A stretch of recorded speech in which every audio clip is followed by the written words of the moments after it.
దూసే పల్లెల్లో మెత్తని ప్రేమలు నింపావు, తెంచుకుపోయే గుండెల్లో తీయని ముళ్ళే వేశావు. ఇన్నాళ్ళు వేచిన మా కళ్ళు ఇచ్చేను కర్పూర హారతులు, ఇన్నాళ్ళు వేచిన మా కళ్ళు ఇచ్చేను కర్పూర హారతులు.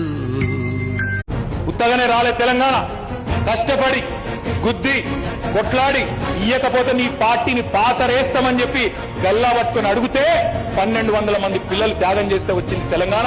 వచ్చి ఇలా మాట్లాడతాడు ఒక ఆయన, అమరవీరుల గురించి మాట్లాడతాడు. ఎట్లుందంటే సంపినోడే సంతాపం చెప్పినట్టు, సావగొట్టింది నువ్వే, వచ్చి సంతాపం చెప్పేది నువ్వే. ఇది ఎక్కడి నీతి? సంపినోడే వచ్చి దినవారం కాడ ముంగట కూర్చొని సానుభూతి చెప్పి ఎంత దరిద్రంగా ఉంటుంది. సంపింది వాళ్ళే. సోనియా గాంధీని నోటికొచ్చినట్టు తిట్టినోళ్ళే అక్కడ కూర్చొని రాజ్యం వెళ్తా ఉన్నారు.